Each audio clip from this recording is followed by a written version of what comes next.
Alright, we're on day 2 of the nav build. We're down here and with Tony at Fernhill Mechanics. Got a few things lined up today. First thing we're doing is fuel filter, pre-fuel filter. I go through, I do a pre one in a sec. Oil catch can, we're going to do all the breathers, so transfer case, diff and gearbox breathers. And then we're also going to mount a few extra things to the bull bar that we did yesterday. So we're going to do the lights and UHF radio.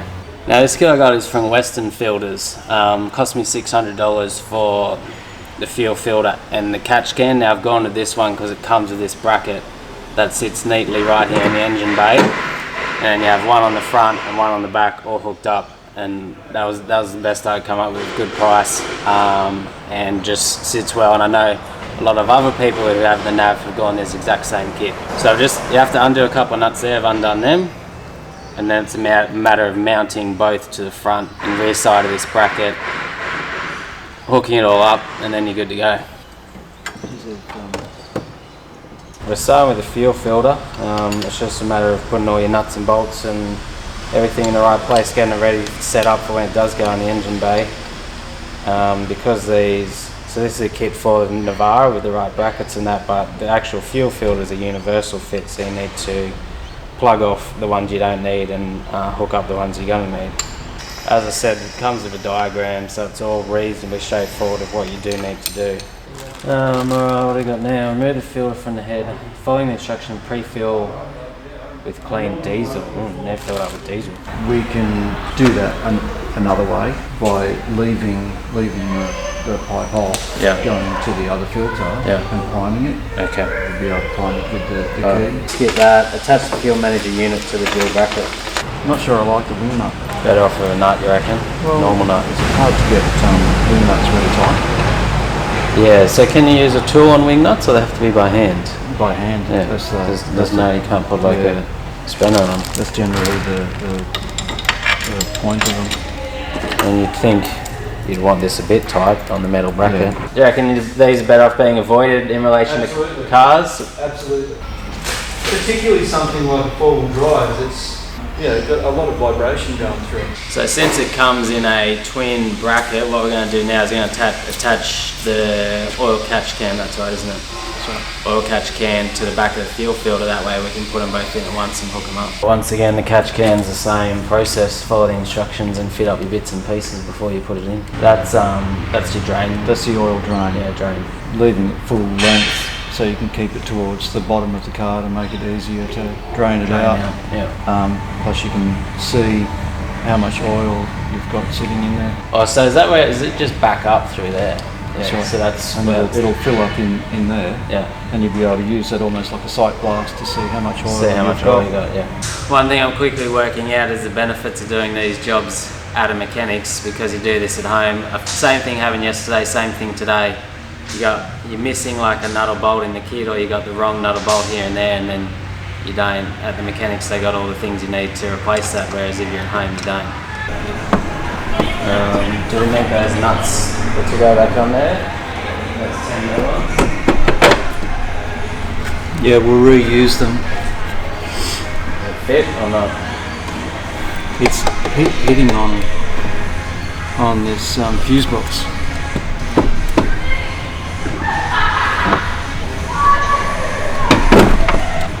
Even with supposedly the correct bracket for the car, it's all going to have to be modified. Still wrong, you reckon? Would it fit if we... This has to going to have to be put on that end. Yeah. To clear the fuse box. Yeah. Now you're hitting up against the ABS module. I wonder maybe, because this is like the latest Series 4 Navara, whether or not they've changed anything in the engine bay, or... It's possible. This may have been closer in the corner. Yeah. On the earlier one. Well, I can already say I would have been screwed if I did this at home. Well, it's not the first time I've had to modify something that should have gone straight onto the car.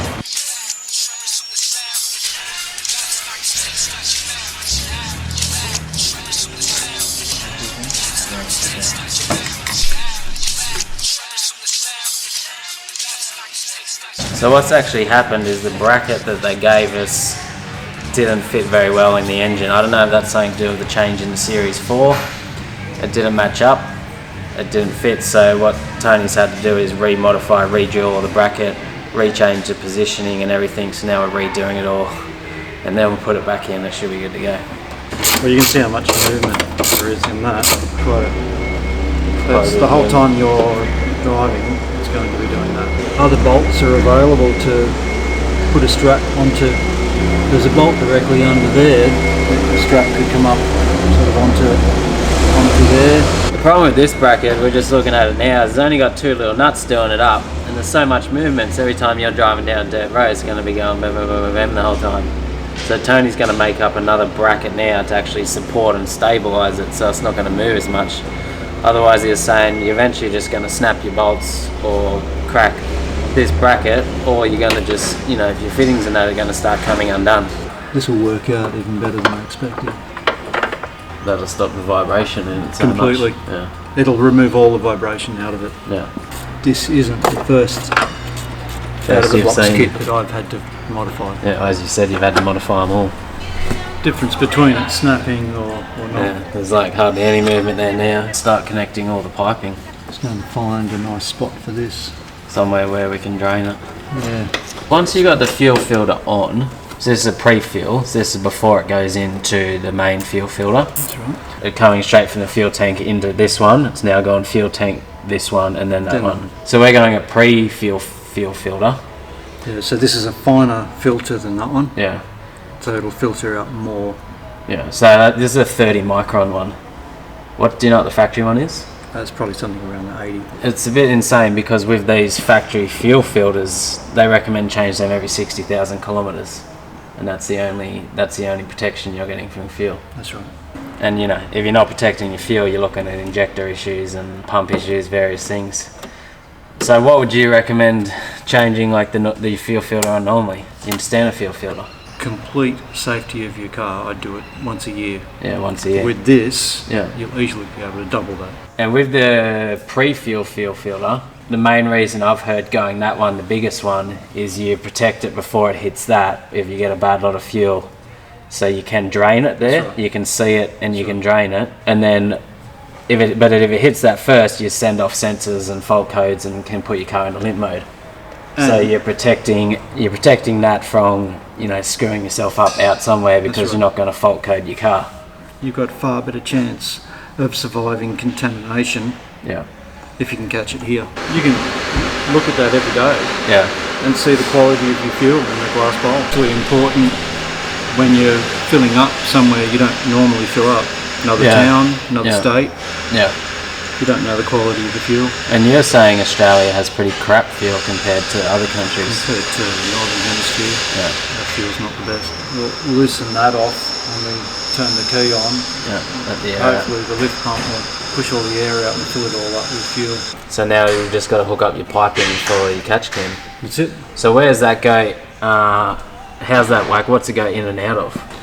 So the engine breathes the fumes out. Yeah. All your burnt oil fumes. Yeah.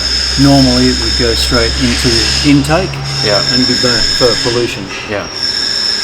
This time it's going into the oil catch can first, which will pull out the oil fumes, turn it back into a liquid. Yeah.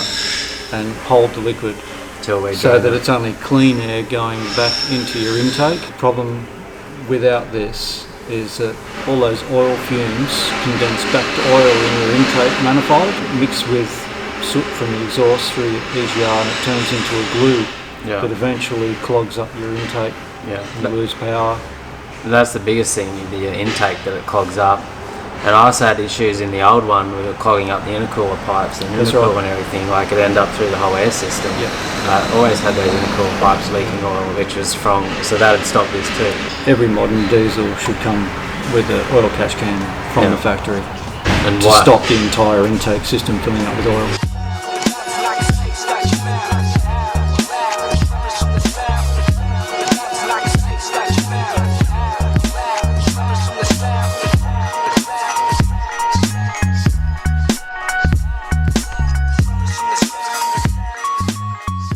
We got the two most important parts on, I reckon, for any modern diesel. I think so. The fuel filter and the catch can. This, I reckon, everyone, whether you're going forward driving, whatever you're doing, you buy a modern diesel, you put these two things on. I think so. Should be the first things you buy. protect your fuel and engine, and protect it clogging up with oil through the catch can. If you want to turn the key on, I'm going to see if the lift pump will push the fuel through. Yeah, here it comes. Alright, shut it off. You can clearly see the quality of the fuel in the glass bowl. So any contamination in the fuel, sediment, rust, will sink to the bottom. Yeah. So you'll clearly see it in the bottom of that glass bowl. Yeah. So if you got problems, what are you going to see in there? Little bits of dirt and rust and crap. Rust, Yeah. scale. Yeah. Will you see water in that if you get You water? will see water. Yeah, water. It's the best safety thing on your car for your engine. So we've got the fuel filter and catch can on. Now we're doing all the breathers, diff breathers, transfer case and gearbox. I actually just had to run down the shop then and get the 2 kits for the breathers. I just got 2 Ironman diff breather kits, which come with your hoses or your connection points, and then it's just a matter of getting up to a high point in the engine bay. Now this car does already have breathers, but the rear one only came up to below the tub. The front one goes up into the engine bay. We're going to make it higher, and then the gearbox and transfer case weren't high at all. They were only just above it, so we're going to redo all those breathers. Just a matter of pulling the old ones off and redoing all your connection points and connecting the new ones. Those points, like you're saying, they have to have breathers to let the fumes out. Is that what it's about? That's right. But then that's also a place for water to come in. Yeah.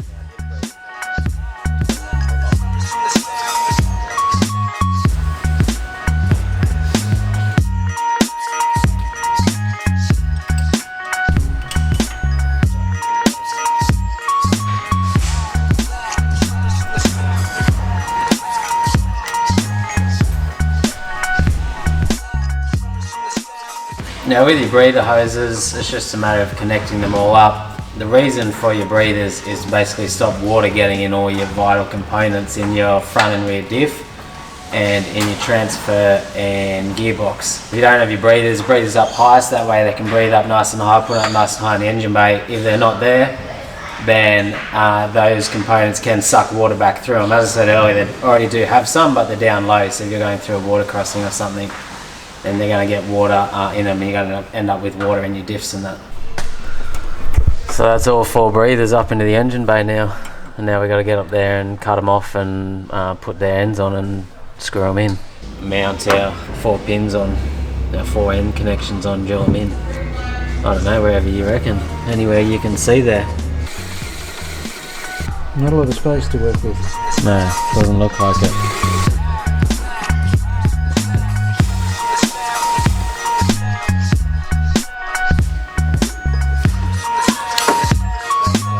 Going off-roading, you need breathers to protect whether you're going through water or mud.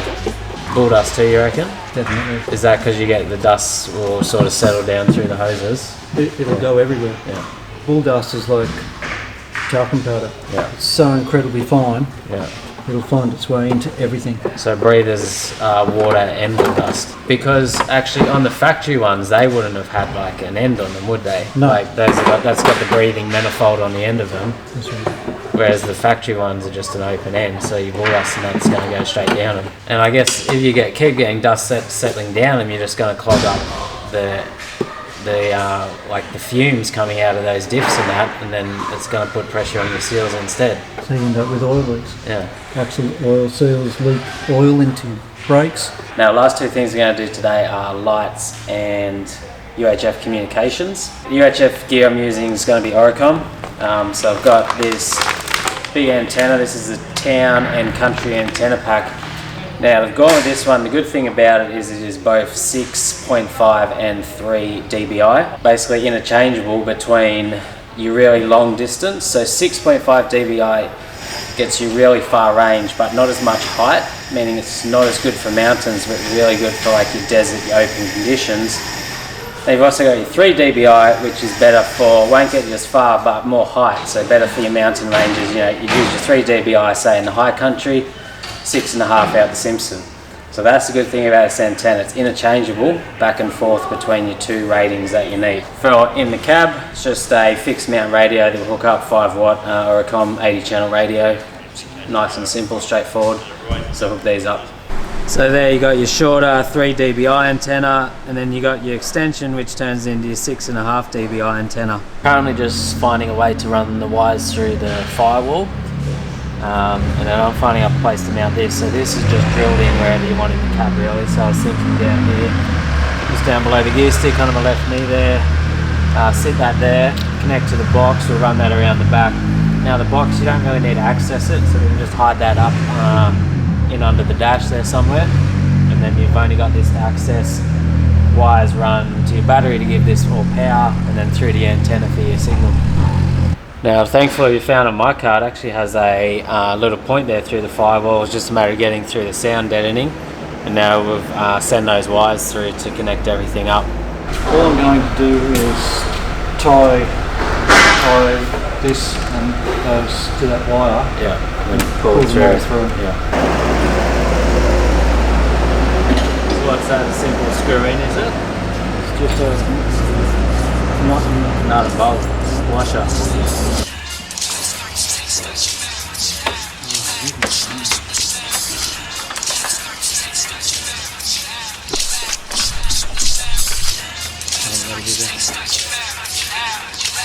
You have a little blade you use to cut them off. That's only use this rather than like scissors or something. Because you need to cut it as close down onto that as you can. Yeah, okay. There's nothing mechanics hate more than cutting them off high, because they turn into razor blades when you try and get your hands in. That's now a nice smooth edge, is that right? That's it, that's what you want. If you just cut it with scissors or side cutters, you end up with a nice sharp like razor blade. When you go put your arm down, it already gets torn off by all the engine components. There'll be some extra fun in there for you. Yeah. Mechanics say that there's a special place in hell for people who don't cut cable ties properly. Yeah, because I was wondering why you're using this little blade, but that makes sense. Do we want to cable tie this anywhere else, or you want to try and get a couple? Anywhere where it might flop around. Yeah. That's how a lot of people cut them, just with side cutters. Yeah. You drag that across your arm. Yeah. It'll cut you open. Big rip. Yeah. How do you mount the box? Does that get drilled in, or just is the bracket for it? So drill the bracket in, sit on the bracket. Yeah. Just somewhere out of the way really, because you don't need to access it. That's right. The thing I'm looking at under here, all there is the air conditioning fan and ducting. Nothing to mount it to. There's nothing underneath there. Nothing at all. I thought we might have a job that's not going to cause any problems, but there's no job that doesn't cause a problem. Well, I'm just trying to be, make a nicer job of it. Yeah. It'd be great for that to be out of the way, hidden out of the way. I mean, I don't even mind if we have to cable tie it. Yeah, there's not really any need to bracket it. I just like to do the jobs nice, like nice work. I'm not someone who just sort of slaps things together. Well, that's what you want. We don't want someone slapping everything together.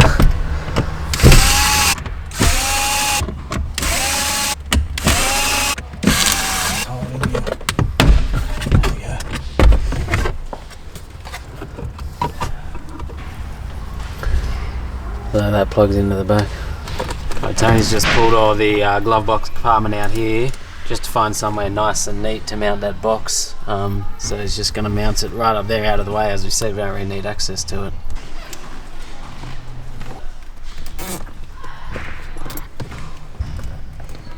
So that's the wire for the controller. So we've hooked that wire onto the box, and then the box through the back underneath through to the controller there. That's it. And then we just need to mount that controller somewhere.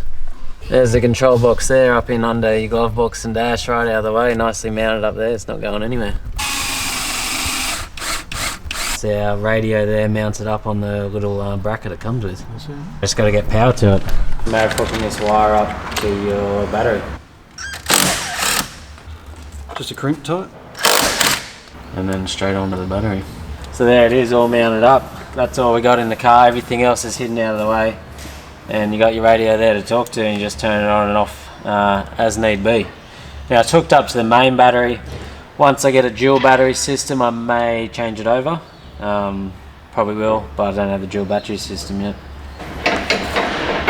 So there's your 3 dBi. Put that on. and you got your 6.5. Then once you put that bigger one on, you got a little Allen key there to tighten everything up. Looks good.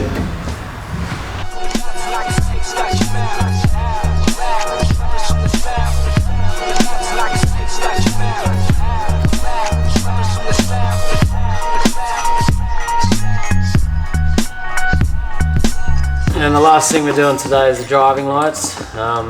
Ironman driving lights. These are the newest Eclipse lights. They're like a square shape. I'm interested to see how they look once they're all together. I'm going to install these now. The LED, they actually have a side light as well, so they come out forwards and sideways, so you get plenty of spread in them. So it'll be good to see how bright they are.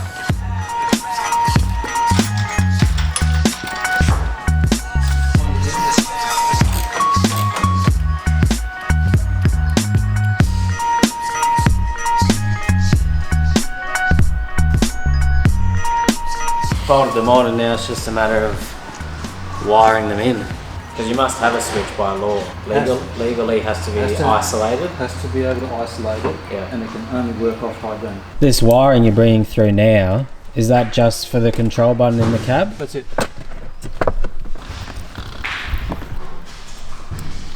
There's just a little bit of a risk connecting into the wiring for the LED lights. Yeah. You can burn the module out by drawing more current through it than what it's designed for.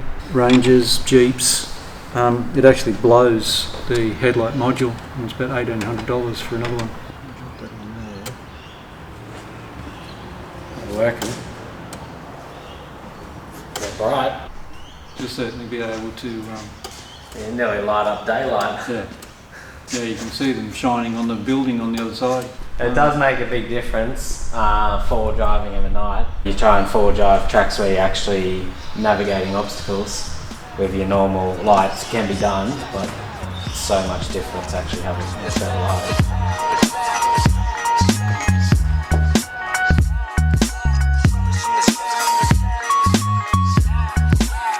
That's all done. My only concern at this point is connecting into this high beam. Yeah. What we need to find out is where everyone else is connecting it into. It's not worth the risk trying to connect it in through the module. Yeah. It'll end up destroying it. Frustrating, but better to be safe than sorry. The only way to do it is to hook the high beam wire to power, and then just turn it on and off at the switch. Yeah, rather than directly through the high beam. Alright, so we'll see what we can come up with and just come back to the wiring. It's only that one wire. That's everything for today done then. Big day.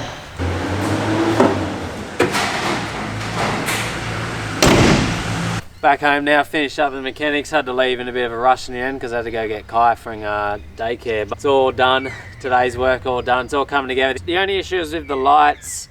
So you're going to try and research tonight to see how you can actually connect the headlights to the high beam on the Series 4, so that when you switch on your high beam, these will automatically come on. So we're hoping we can figure that out. Otherwise, he said you just have to connect to power, and I'll have to manually switch these on and off as I need them. But we got the fuel filter catch can on. We've done all the breathers. We've got all the radio hooked up. I've got the big antenna at the moment, but as I said, you can just undo that. You got your small one down here, which I'll put on.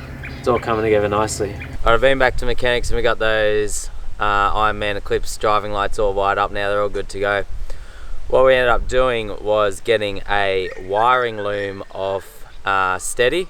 They had a wiring loom that sorted out our problems. Actually, I wrote down what the mechanic said. Let me grab that out, because I've got no idea about these things. Actually, I'm slowly learning a lot from all this, but what he said is the headlights on the NP300 are negatively switched, so it's a negatively switched system, and the kit that Ironman gave, the wiring loom, is positive, which they do because most cars are positive, but the NP300 and a few select other special cars are negatively switched. He said they do that due to the fuse box they use. It works better with a negative switch. And then when you wire if we had tried to wire that positive wiring loom onto the negative switch, it can create electrical issues, blown modules. So Steady make a kit that converts that positive into a negative, and that's solved the problem. So yeah, it's all wired up now, and that comes with a nice little on-off switch that comes through the cab. And the whole reason for this was so that they come on with your high beam. So you obviously have an isolator switch. You must have an isolator switch, otherwise it's illegal. But if you have that switch on, then when you turn high beam on, your lights will come on. So you can't turn them on at any other time, only when high beam's on. And then when you turn high beam off, they'll come off again. If you don't do it on the high beam, you have to manually turn them on and off with their own separate switch, rather than being on and off with the high beam. So then if you're driving down the road at night, and you turn your high beam on, you then have to switch your driving lights on too.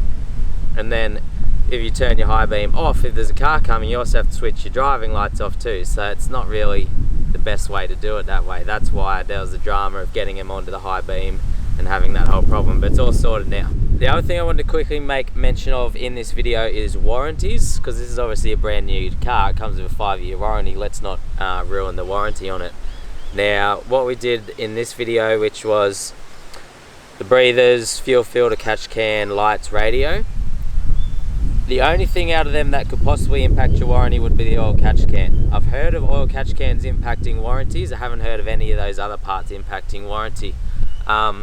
Now, my advice with warranties is to talk to your local dealer. Dealers are a little bit hit and miss. Some are very good with aftermarket accessories, and some are very bad. How it works is, if the aftermarket accessory affected a broken part or whatever it be that you want covered under warranty, then they don't have to cover it. But in my experience, dealers can kind of twist that however which way they want. So, you know, they can try and blame an oil catch can on many things in the engine if you have a bad dealer, or if you have a good one, they can just forget that and, you know, it don't matter. So my advice with warranties would be to, in a nice way, talk to your local dealer and tell them what you're getting and see how they feel about it, and if they think it will impact, you know, your warranty. You know, I've heard of people that have, you know, 4-inch lift 35s, and they get, you know, they get driveline parts and that covered under warranty. Whereas I've also heard people that do that, and then the dealer obviously won't cover anything because they're like, well, you got a big lift, you got big tyres, so you broke this and this because of that. So yeah, that's my advice in relation to warranties. Look at what you're getting, and maybe talk to your local dealer, see what they have to say. With that oil catch can, what it does is it comes down a hose from the catch can up the top of the engine bay. Comes down to hose. We'll hook the hose up right down the bottom here, just up next to the chassis. That way you can just, it's like a simple tap, so you can turn the tap on and drain the oil out. Now, this was put on about 300 Ks, and the car's at 2,500 now, so say 2,200 Ks, and I can already see, so you can keep an eye on, you can see the oil actually start to back up the pipe. So we're going to drain it now and see how much oil it's already collected after 2,200 kilometres.